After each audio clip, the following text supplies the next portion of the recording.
క్రీస్తునాథునిచే మిక్కిలిగా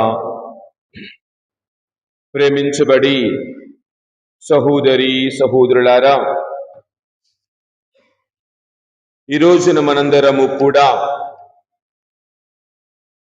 క్రీస్తు రాజు మహోత్సవము, విశ్వవిభుడైన క్రీస్తు రాజు యొక్క పండుగను మనందరము కూడా జరుపుకుంటూ ఉన్నాం. యేసు ప్రభువు రాజు మానవ భాషకు అర్థము కాని రాజు ఆయన. మానవ ఆలోచనకు అర్థము కాని రాజు ఆయన.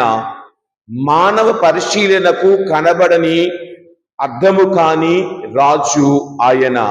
అలాగని మానవ పరిమితమైనటువంటి ఆలోచనలకు భిన్నమైన వ్యక్తిత్వము కలిగిన వ్యక్తి మన క్రీస్తు రాజు అయిన ప్రభువు, క్రీస్తు ప్రభువు పండుగ. ప్రతి సంవత్సరము కూడా మన యొక్క ఆధ్యాత్మిక సంవత్సరపు ముగింపు ఆదివారాన్ని, అనగా మరి వచ్చే ఆదివారం నుండి మనందరము కూడా క్రీస్తు జయంతి పండుగ ఆయత్త ఆదివారాలలోనికి, ఆగమన కాలపు ఆదివారాలలోనికి వెళ్ళబోతూ ఉండగా, క్రీస్తు ప్రభువు ఈ లోకమునకు రాజు, కానీ ఆయన రాజరికము, ఆయన రాజకత్వము ఈ లోక సంబంధమైనవి కావు. అవి మానవ పరిమితమైన ఆలోచనకు పైన ఉంటాయి. కావున అర్థము చేసుకోవాలి అంటే ఏదో చెప్పినట్లు డిగ్రీయో ఎంబీఏనో ఉంటేనే అర్థం చేసుకుంటారు. కానీ అలా ఏదో చెప్తాడు ఒక ఆయన, ఇది అర్థం కావాలంటే డిగ్రీ పైబడి ఉండాలంట, అంతే కదా. కానీ ప్రభువుని అర్థం చేసుకోవడానికి ఏ చదువు అవసరము లేదు, మంచి జ్ఞానము ఉంటే చాలు. ప్రభువుని అర్థం చేసుకోవడానికి నా పేరు పక్కన ఎన్ని డిగ్రీలున్నా ఉపయోగం లేదు. నాలో ఆయనను విశ్వసించి నమ్మి ఆయనతో నడిచే గుణము ఉంటే చాలు, నీవు ప్రభువుని అర్థము చేసుకోగలవు. ఎవడు నన్ను అనుసరించగలడు? తనను తాను త్యజించుకొని, తనను తాను రిక్తుని చేసుకొని, తనను తాను నా కోసం తగ్గించుకున్నవాడే కదా నాతో నలవగలడు. 84వ కీర్తన 10వ వచనం ఒక వాక్యాన్ని చూసినప్పుడు, 84వ కీర్తన 10వ వచనం, అన్యుల ఇళ్లలో 1000 నాళ్ల గడుపుట కంటే నీ మందిరమున ఒక్కరోజు వసించుట మేలు. మనం ఎన్నో చేస్తాం, కానీ దేవుని గురించి తెలుసుకోవడానికి ఆ సమయము, ఆ గడియ ఉంటే చాలు. ఆయన సన్నిధిలో కూర్చుంటే చాలు, ఆయన మందిరములో ఉంటే చాలు, అందరము ఆశీర్వదించబడతాం. ఆయన రాజ్యములో 2 లక్షణాలు ఉంటాయి. ఒకటి దైవ ప్రేమ, రెండవది సోదర ప్రేమ. క్రీస్తు రాజు అనే వ్యక్తి మనకు నేర్పుతూ ఉన్నది యుద్ధాలు చేయమని కాదు. క్రీస్తు రాజు అనే వ్యక్తి మనకు నేర్పుతూ ఉన్నది మన మిత్రులతో కొట్లాడుకోమని కాదు. క్రీస్తు రాజు అనే వ్యక్తి మనకు నేర్పుతూ ఉన్నది ఇతరులను పరిహసించమని కాదు. క్రీస్తు రాజు అనే వ్యక్తి మనకు నేర్పుతూ ఉన్నది మనం పరిహాసాలు పాలు కావాలని కాదు. ఆయన నేర్పుతూ ఉన్నది సత్యత, సమాధానము, విశ్వసనీయత, నమ్మకమైన జీవితం జీవించాలి అన్న నమ్మకాన్ని ప్రభు మనకు అనుదినము కూడా తెలియజేస్తూ ఉన్నారు. ప్రియ సహోదరి సహోదరులారా, నేను పోయిన వారం ఇప్పుడు ఒక వ్యక్తి గురించి మీతో మాట్లాడటం జరిగింది. ముఖ్యముగా ఎవరంటే 2వ శతాబ్దానికి చెందినటువంటి పోలీకార్ప్ అనే ఒక పునీతుడ గురించి. ఆయన పునీత పేతురు గారి యొక్క శిష్యుడు. ఆయన స్మిర్నా అనే ఒక పీఠానికి ఒక పీఠాధిపతిగా, ఒక బిషప్ గారుగా ఉంచి ఉన్నారు. ఆయన తన యొక్క పీఠములో, తన యొక్క ఆ యొక్క కాపరి తత్వములో ఉన్న ప్రజలందరికీ నేర్పుతూ ఉన్నది యేసు ప్రభు రాజు అని చెబుతూ, క్రైస్తవత్వాన్ని వ్యాపించాడు. క్రీస్తు రాజు అంటే క్రీస్తు రాజు, నాయకుడైన రాజు ఏ విధముగా జీవిస్తాడో మనము ఆ విధముగా జీవించాలని ఆయన చెప్పుకుంటూ వెళుతూ ఉన్నాడు. అది గమనించినటువంటి అక్కడ ఉన్నటువంటి క్రైస్తవేతరుడు ఆయనను బంధించి, నీవు గనక ఇలాంటివి చెప్పకూడదు, ఇవి చెబితే నీకు మరణశిక్ష పాత్రుడవుతావు, ఇవి చెప్పవద్దు, నీ మనస్సు మార్చుకో అని ఆయనను హింస పెట్టారు. తనను తీసుకొని రోము నగరానికి వెళ్ళారు. ఈయన దారి మధ్యలో కూడా ఎక్కడైతే ఆగుతూ ఉన్నాడో అక్కడ అందరికీ క్రైస్తవ విశ్వాసమును, క్రీస్తు రాజు యొక్క నాయకత్వాన్ని బోధిస్తూ వెళుతూ ఉన్నాడు. చివరకు రోము నగరానికి చేరిన తరువాత ఆయనను అందరి ముందు నిలబెట్టి, ఇదిగో నీవు గనక నీ విశ్వాసాన్ని విడనాడకపోతే నువ్వు కష్టాలు పాలవుతావు, ఇక్కడికిక్కడే మండుచున్నటువంటి నూనెను నీ మీద పోయటం జరుగుతుంది. మామూలుగా వేడి నీళ్ళలో చేయి పెడితేనే బొబ్బలు వస్తాయి, కాలిపోతాయి. అలాంటిది అతనిని, ఆ యొక్క పీఠాధిపతిని, పోలీకార్ప్ అనే పీఠాధిపతిని ఫిబ్రవరి 23వ తారీఖున ఆయనను సజీవముగా దహనము చేశారు. ఆయన అంటూ ఉన్నాడు, నా వయసు 86 సంవత్సరాలు. ఈ 86 సంవత్సరాలలో ఆయన వద్ద నుండి, దేవుని వద్ద నాకు ఎలాంటి కీడు రాలేదు. ఆయన ఎప్పుడు నన్ను దీవించాడు. ఎందుకు నేను ఆయన మీద విశ్వాసాన్ని విడనాడాలి? మీరు చంపితే ఒక 10 నిమిషాలు ఈ శరీరము బాధపడుతుంది. ఈ శరీరము బాధ ఒక 10 నిమిషాలు లేక ఒక అరగంటే. తరువాత ఈ శరీరానికి బాధ లేదు, ఈ శరీరానికి ఎలాంటి నొప్పి లేదు, నేను చక్కగా నా ప్రభువు దగ్గరికి వెళతాను అని తన విశ్వాసాన్ని అంత కష్టములో కూడా మనము ఆయన చెప్తూ ఉన్నాడు. పోయిన నిన్నటి దినాన మనం పునీత సెసిలియమ్మ గారి పండుగలు కొనియాడు. సెసిలియమ్మ గారు చక్కని గాయకులు కదా, సంగీత విద్వాంసులకు, పాటలు పాడేవారికి పాలక పునీతురాలు. ఆమె ఒక కన్యక. ఆమెను సజీవముగానే చంపివేశారు. ఎందుకు? క్రీస్తు విశ్వాసములో ఆమె జీవించినది కాబట్టి. కానీ ఆవిడ తన విశ్వాసాన్ని వదలలేదు.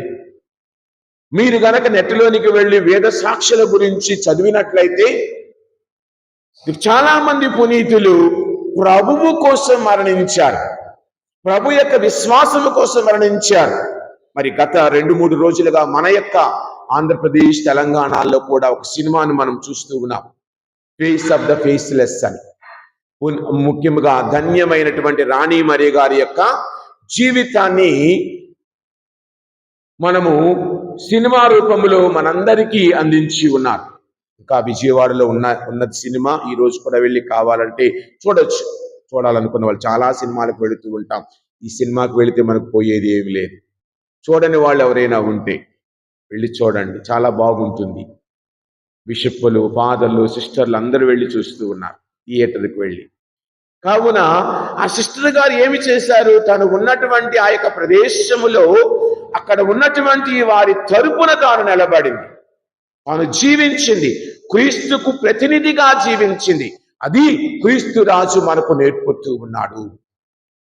మనము ఆయన ప్రతినిధులము, ఆయన వలె జీవించాలి, ఆయన వలె మన జీవితమును ముందుకు తీసుకొని వెళ్ళాలి. అందుకే ప్రియ సహోదరి సహోదరులారా, 3 విషయాలు. 1, క్రీస్తు రాజు, ఆయన రాజ్యము ఈ లోక సంబంధమైనది కాదు. మనము క్రీస్తు అనుచరులుగా ఆయనను వెంబడించాలి అన్న మాటలను మనం ఈనాడు చూస్తూ ఉన్నాం. ఈ రోజున మొదటి పట్టణములో ఆయన బంధువులు దావీదును కలిసినటువంటి పెద్దలు అతనిని తిరిగి రాజుగా చేస్తూ ఉన్నారు. కావున రాజు అనగా తన రాజ్యములో ఉన్న ప్రజలను పరిపాలించేవాడు, తన ప్రజల యొక్క బాగోగులను చూచుకునేవాడు, తన ప్రజల కోసం అహర్నిశలు పాటుపడేవాడు, వారి కష్టములలో, బాధలలో వారి తరపున వారి కంటే ముందుగా నడిచేవాడు. ఎప్పుడూ కూడా ప్రజల యొక్క శ్రేయస్సును, ప్రజల యొక్క వారి యొక్క ఎదుగుదలను గమనించేవాడు. మరి నీవు నేను, క్రీస్తు రాజు కూడా మన ఎదుగుదలను, మనము చక్కగా విశ్వాసములో ఎదగాలని, కష్టాలు బాధలు వచ్చినా, ఎన్ని అవాంతరాలు ఎదురైనా మనము ఆయనను విడవకుండా వదలకుండా ఉండాలి అన్న మాటలను మనము చూస్తూ ఉన్నాం. ప్రియ సహోదరి సహోదరులారా, క్రీస్తు యొక్క ఆతిథ్యములో, క్రీస్తు యొక్క ప్రేమలో మనము నడవాలి అంటే మనం ఏమి చేయాలి? దేవుని యందు నమ్మకము కలిగి, దేవుని యందు విశ్వాసము కలిగి క్రీస్తు ప్రభు యొక్కతో నడవటానికి, అందుకే యేసు రాజు యొక్క లక్షణాలు ఏమిటి? మత్తయి సువార్త 2వ అధ్యాయములో 12వ వచనములో ఏమని చదువుతూ ఉన్నాం? ఆయన దేనికి రాజీ పడడు, మంచికి మాత్రమే నిలబడతాడు, చెడుకు రాజీ పడడు. మత్తయి సువార్త 2వ అధ్యాయములో 12వ వచనంలో ఒకసారి గమనిద్దాం. ఆ మరలిపోరాదని ఆ స్వప్నమున దేవుడు వారిని ఆదేశింపగా వారు మరొక మార్గమున వారు తమ దేశములకు కారణం ఏమిటి? అతని ఉద్దేశ్యము ప్రభువునకు తెలుసు. హేరోదు రాజు యొక్క ఉద్దేశ్యము తనకు తెలుసు. అలాగే మన చుట్టూ కూడా చాలా మంది మభ్యపెట్టేవారు ఉండవచ్చు, మాటలతో మారేడుగా ఆయన మసి పూసి చేసేవారిగా ఉండవచ్చు. మరి ఈ రోజున నీవు ఏమి నేర్చుకుంటూ ఉన్నావు? నీవు ఈ లోకములో రాజీ పడి బ్రతుకుతూ ఉన్నావా, లేక దేవుని కోసం నిలబడి బ్రతుకుతూ ఉన్నావా? ఇదిగో ఆ ముగ్గురు జ్ఞానులు రాజీ పడలా, వెళ్దాములే ఏదవుతుందిలే, దేవుని మాటకు తలవంచి దేవునికి విధేయించి దీనికి అయ్యో ఆ రాజు దగ్గరికి వెళ్ళకపోతే ఆయన మమ్మల్ని ఏమని అనుకుంటాడేమో, ఈయన దగ్గరికి వెళ్ళకపోతే ఆ వ్యక్తి యొక్క జీవిత విధానమును బట్టి నీవు నేను జీవిస్తూ ఉండాలి. క్రీస్తు యొక్క వ్యక్తిత్వములో మనము ఎదగాలి. ఆ రాజు ఎల్లప్పుడూ కూడా ఇతరుల యొక్క ఎదుగుదలనే కోడతాడు. లూకాసు సువార్త 7వ అధ్యాయం 37వ వచనములో, లూకాసు సువార్త 7వ అధ్యాయములో 37వ వచనములో ఒక స్త్రీ ప్రభు దగ్గరకు వచ్చి కన్నీటితో ఆయన పాదములను కడిగింది. ఆ తరువాత తన యొక్క వెంట్రుకలతో ఆయన యొక్క పాదములను తుడిచింది. తన దగ్గర ఉన్నటువంటి పరిమళ ద్రవ్యం ఆయన పాదములకు అభిషేకించింది.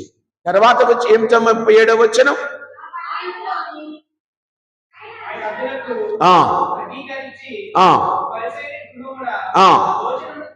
భోజనమునకు కూర్చుండెను. ఆ పట్టణములోని పాపాత్మురాలు ఆ యేసు పరిసయ్యుని ఇంట విందునకు వెళ్ళాడని విని పరిమళ ద్రవ్యమును తీసుకొని ఆయన పాదములకు వెనుకగా నిలువబడి ఏడ్చుచు తన కన్నీటితో మనము కన్నీరు కారుస్తాం. దేనికి? నాకు అది కొనివ్వలేదు కాబట్టి కన్నీరు కారుస్తాం. నేను ఇది అడిగాను కాబట్టి మా ఆయన తీసుకురాల, నేను ఇది అడిగాను కాబట్టి మా అమ్మ నా తీసుకురాలి. ఏడిస్తే అన్ని సెటరైట్ అయిపోతాయి. కానీ ఇక్కడ ఈ ఆమె దీనికోసం ఏడ్చింది. తన జీవితమును దేవుని ముందు ఉంచి ఏడ్చింది. తన జీవిత విధానమును గుర్తించి ప్రభు దగ్గర కన్నీటితో ఏడ్చి తన పాపములను ఆయన ముందు ఒప్పుకొంటూ ఉన్నది. మరి నీవు యేసు రాజు దగ్గరకు వచ్చినప్పుడు ఆయన ఇష్టానుసారం జీవించిన వారిని కూడా మన్నిస్తూ తన దగ్గర వచ్చిన ఆ స్త్రీని ఆయన దీవించిన విధానాన్ని ఇక్కడ చూస్తూ ఉన్నాం. ఇక మూడవదిగా ఆయన ఎప్పుడూ కూడా, రాజు ఎప్పుడు పేదలకు దరిద్రుల పక్షాన నిలుస్తాడు. ఇదే కదా ఈనాటి సువార్తలు.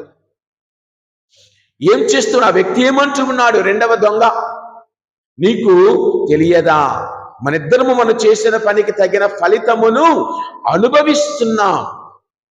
అతడు నిర్దోషి, అతను చేయని దానికి అతను శిక్షను అనుభవిస్తూ ఉన్నాడని యేసు వైపునకు తిరిగి, యేసు నీవు నీ రాజ్యములో ప్రవేశించినప్పుడు నన్ను జ్ఞాపకముంచుకో. మరి నీ ప్రార్థన ఏమిటి? ప్రభు, నేను నీ బిడ్డను, నీ సాన్నిధ్యములో ఉన్నాను, నన్ను ఎప్పుడూ మరువకుండా, నన్నెప్పుడు విడవకుండా, నన్నెప్పుడు నా కుటుంబం ఆశీర్వదించు అని అడిగి బిడ్డలుగా నీవు నేను ఉన్నామా? ప్రియా సహోదరి సహోదరులారా, ఈరోజున ఆయన ఎవరి పక్షాన నిలబడ్డాడు?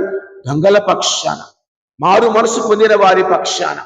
ఇదిగో ప్రభు అంటున్నాడు, మనిషి కుమారుడు ఈ లోకానికి వచ్చినది సేవించబడట కాదు, సేవ చేయటానికి.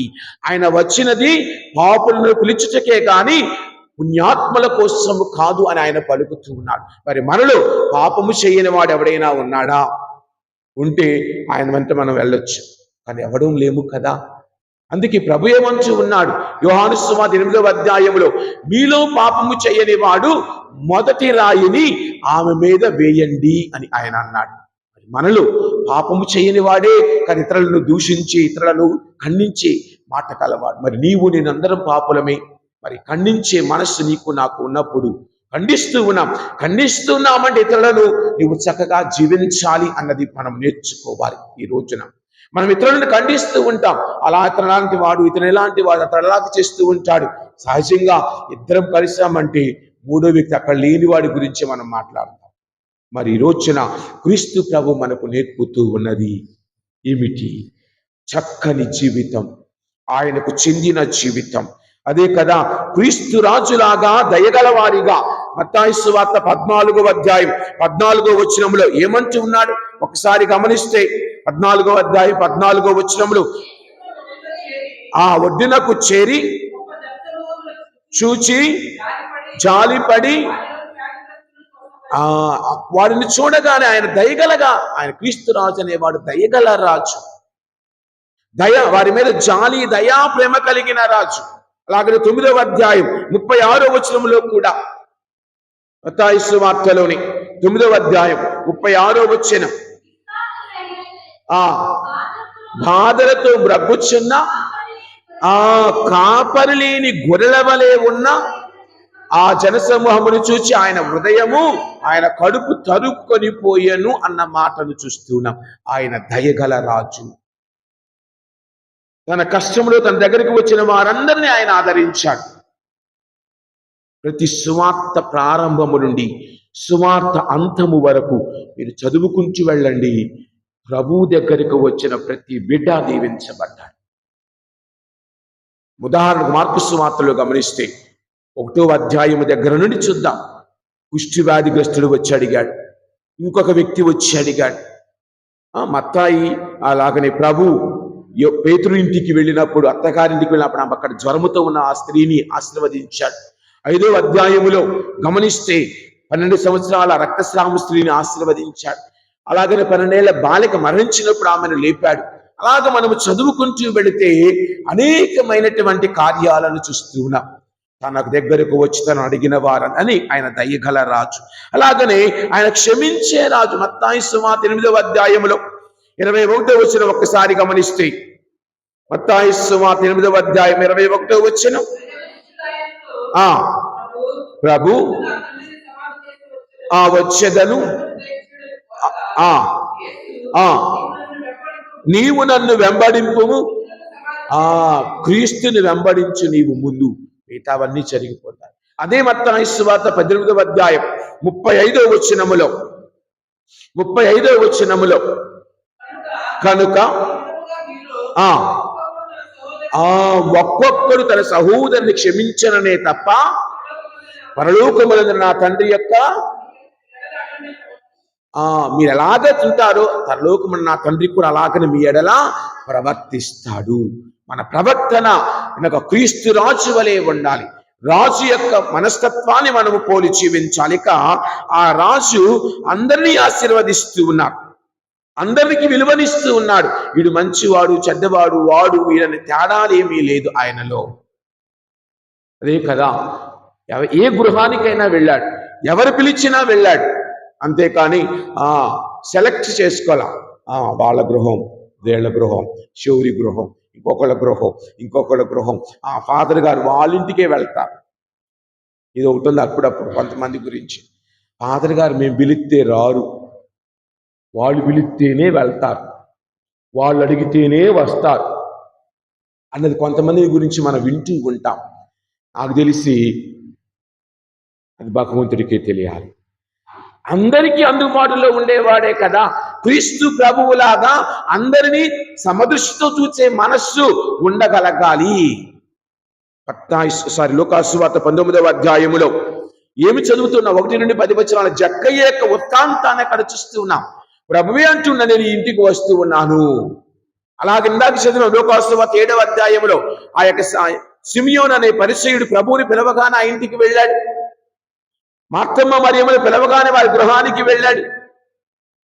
ఏ గృహానికి ప్రభు వెళ్ళలేదు చెప్పండి? పిలిచినప్పుడు యాయూరి వచ్చి పిలిచాడు, వెళ్ళాడు, అందరినీ ఆశీర్వదించాడు.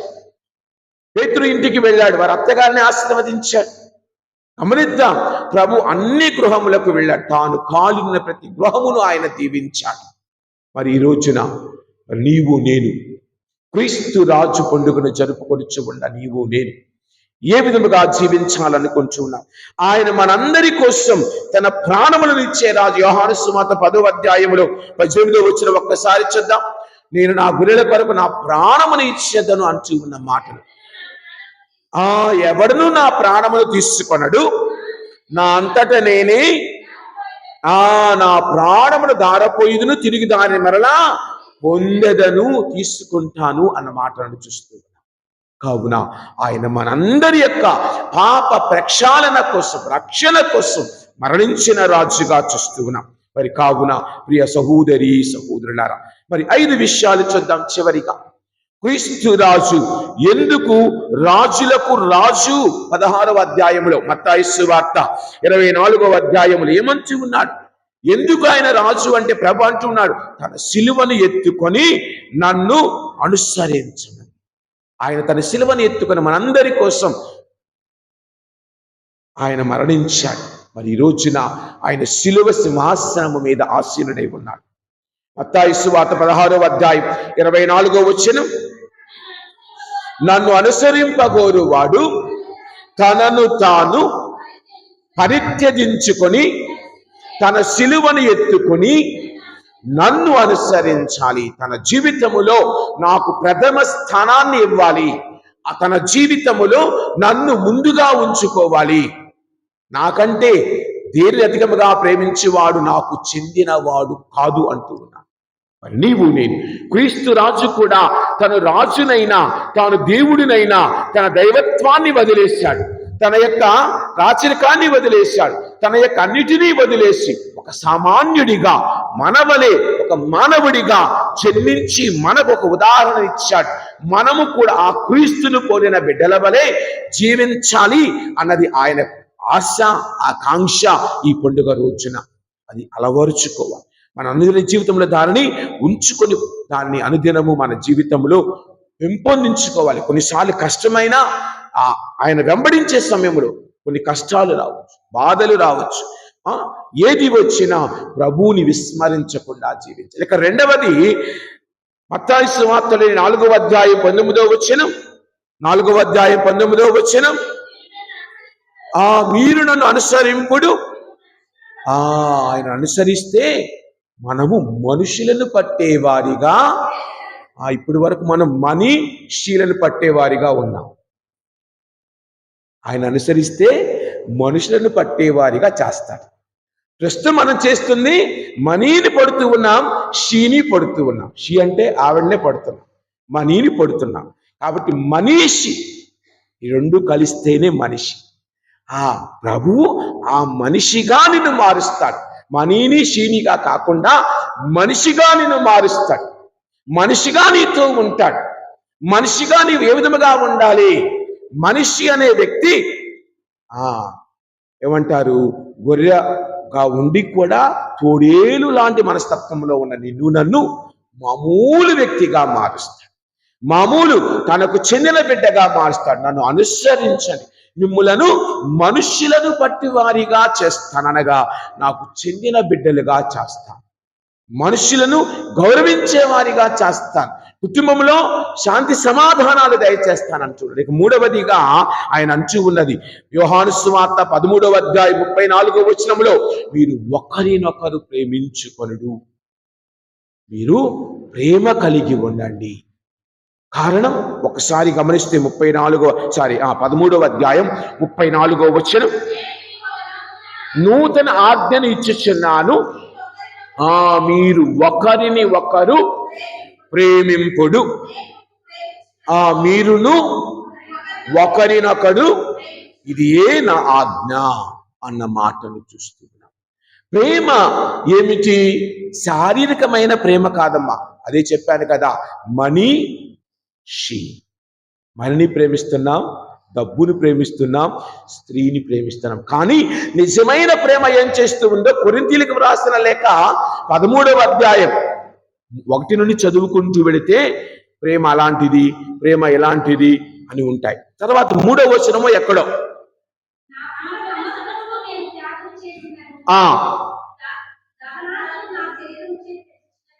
దహనార్థమైన ఈ శరీరమును త్యజించినను ప్రేమ లేని వారమైనచో నిరుపయోగము.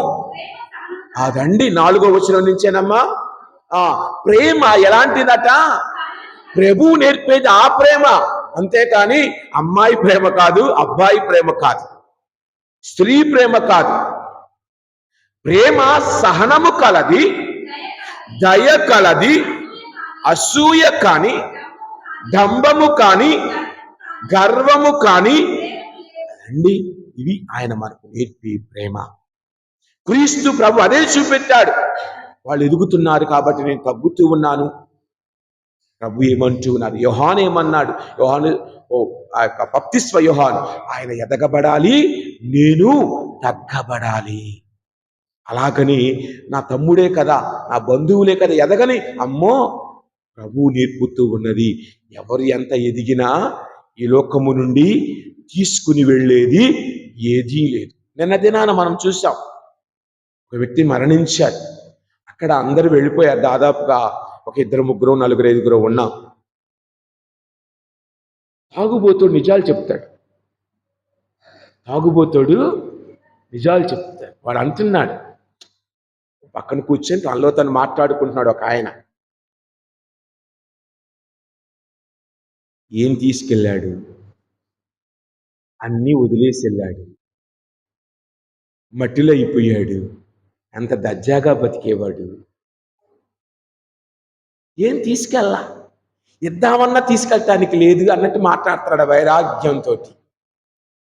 ఇవి ఎంత సంపాదించినా నీవు తీసుకెళ్ళగలిగేది ఇవే: ప్రేమ సహనము, ప్రేమ దయ, ప్రేమ ఆశీర్వాదము.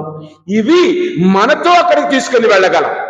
అంతేకాని 4 బిల్డింగులు, అది చెప్తారు కదా, 3 పూలు 6 కాయలు అన్నట్లు 6 బిల్డింగులు, కొద్దిగా డబ్బు బ్యాలెన్స్, ఇది కాదు మనతో వచ్చేది. ప్రేమ ఎలాంటిదంటే సహనము కలది, దయ కలది, అసూయ కాని, డంబము కాని, గర్వము కాని ఏమీ లేవు. తర్వాత వచ్చిన అమర్యాద కాని, స్వార్థ పరత్వము కాని, కోప స్వభావము కాని ప్రేమకు ఉండవు. ప్రేమ దోషములను లెక్కించదు. అదండి, నువ్వెన్నిసార్లు తప్పు చేసిన ప్రభు అంటూ ఉన్నాడు. ఒక్కసారి కాదు, 7 సార్లు కాదు, 70 సార్లు నువ్వు క్షమించాలంటే అనంతముగా క్షమించే మనసు దేవుడు నీకు ఇస్తూ ఉన్నాడు.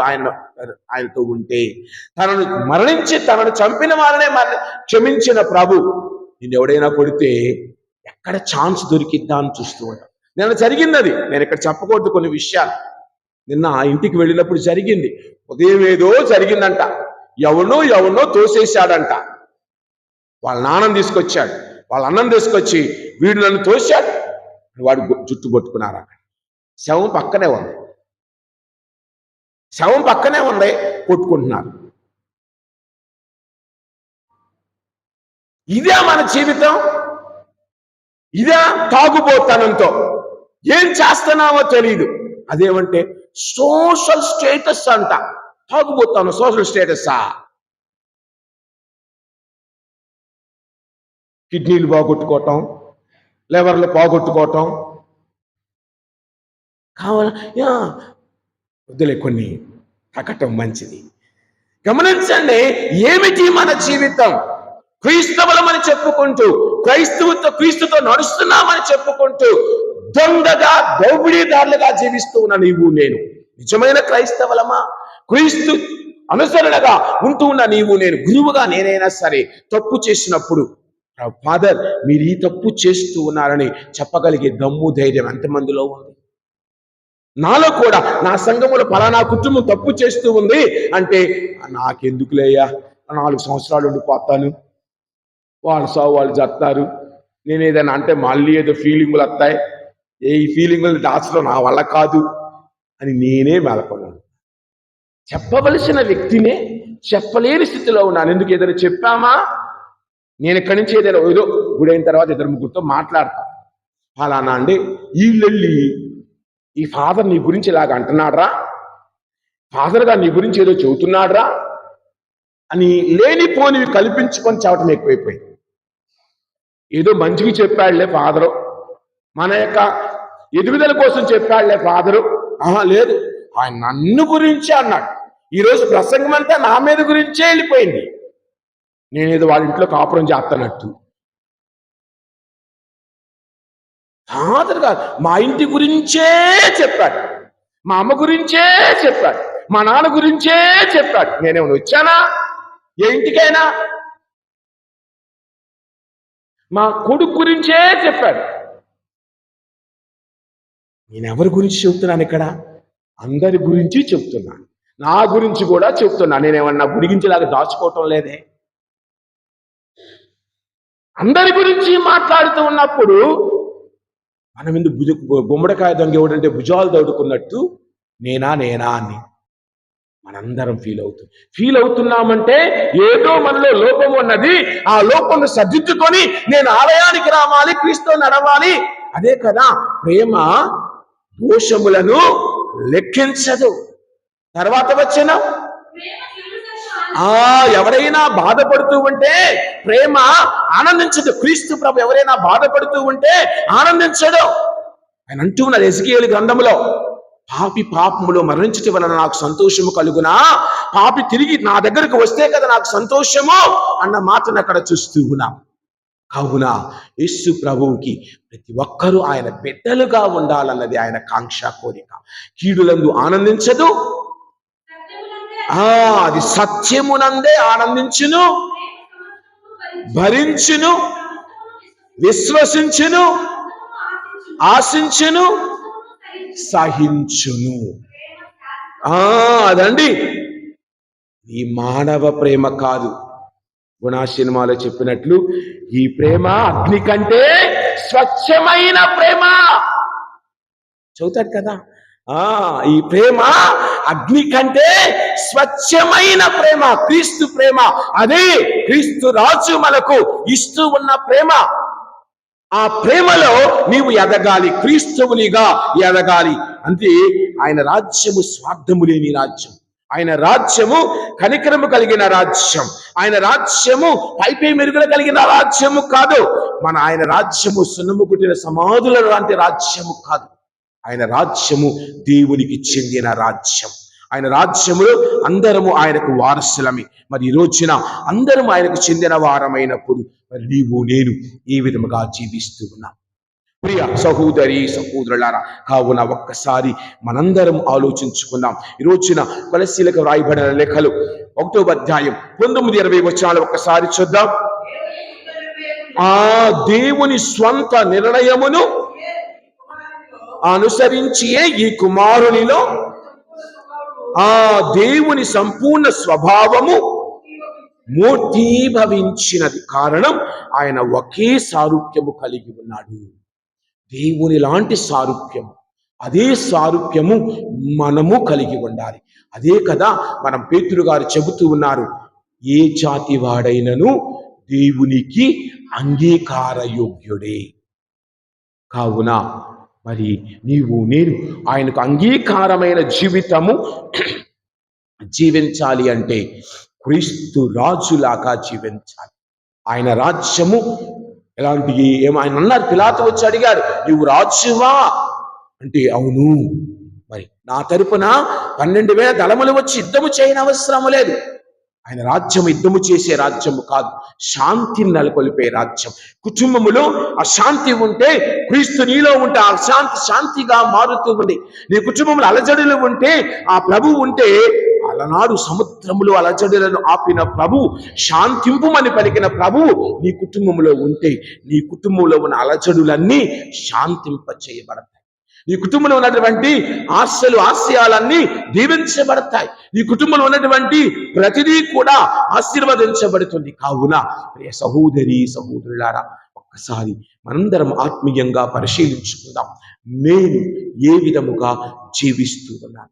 ఈ రోజున క్రీస్తు రాజు పండుగ సందర్భముగా ఆయన దగ్గరకు వచ్చిన నీవు నేను, యోహాను 4వ అధ్యాయం 12వ వచనంలో అపోస్తల కార్యాలలో, ఆయన యందు తప్ప వేరొకని యందు రక్షణ లభించదు, ఏలయన ఆకాశము క్రింద రక్షణ కలిగించు నామము వేరొకనికి ఇవ్వబడలేదు. పాత బైబిల్లో అయితే ప్రపంచమునని ఉంటుంది, కొత్త బైబిల్లో అయితే ఆకాశమున క్రింద అని ఉంటుంది. ఫాదర్ గారు ఏం చేయాలి? ఆ బైబిల్ చూడాలి, ఈ బైబిల్ చూడాలి కదమ్మా. ఏమని ఉన్నది వాక్యము? లేదు, ఏదైనా ఆకాశము క్రింద రక్షణ కలిగించే నామము వేరొకరికి ఇవ్వబడలేదు అని పేతురు వారికి సమాధానం ఇచ్చాడు. కావున ఆ ఆకాశము క్రింద జీవించే నీవు నేను, సిము నెత్తురు కలిగి జీవించే నీవు నేను, బాధ కష్టము కలిగి జీవించే నీవు నేను, ఓర్పు సహనముతో జీవించాలని, శాంతి సమాధానాలతో జీవించాలని, ప్రేమ అనురాగాలతో జీవించాలని, మన్నించే స్వభావముతో జీవించాలని ఆయన కోరుతూ ఉన్నారు. తప్పు చేయని మానవుడు ఈ లోకములో లేడు, పోపు గారితో సహా. అంతేకాని నేనే తప్పు చేయలేదన్నావంటే పెద్ద తప్పు చేసేది నువ్వే ఈ లోకంలో. మా ఇంట్లో ఏ తప్పు చేయమండి అన్నోడే ఎక్కువ తప్పులు చేస్తాడు. ముందు మీ ఆయన్ని గౌరవించు, ముందు మీ ఆవిడ్ని గౌరవించు, పక్కింటి వాళ్ళని గౌరవిస్తాం, పక్కింటి ఆంటీకి అన్నీ చేస్తాం, ఇంట్లో అమ్మా నాన్నకి చేయి, ముందు ఇంట్లో ఉన్న పెద్దలకు చేయి నీ సహాయ సహకారాలు. నువ్వు ముందు రెగ్యులర్గా గుడికి రా. పోయిన వారం అంతకుముందు వారం చెప్పాం కదా, 52 ఆదివారాలు 102 గంటలు గుడికి వచ్చేది, లేదా 104 గంటలు గుడికి వచ్చేది. 104 గంటల్ని రోజుల్లోకి మారిస్తే 4.5 రోజులు గుడికి వచ్చేది ప్రభువు దగ్గరికి. మిగతా 362 రోజులు ఎక్కడికి వెళుతూ ఉన్నాం? మిగతా 362 రోజులు ఎక్కడికి వెళుతూ ఉన్నాం? అట్లీస్ట్ దశమి భాగం లాగా 36 రోజులు గుడికి వస్తున్నామా? దశమి భాగం లాగా 36 రోజులు గుడికి వస్తున్నామా? ఒకసారి ఆలోచించుకుందాం. ఈ పండుగ దినాన ఆ దేవాత దేవుడు మనను మన కుటుంబాలను దీవించాలని, ఆయన ప్రేమలు, ఆయన దయలు, ఆయన కృపలు మనందరం నడిపించబడాలని ఇది బలిలో ప్రార్థన చేసుకుందాం. అందరం లేచి నిలబడి మన విశ్వాసాన్ని ప్రకటించుకుందాం.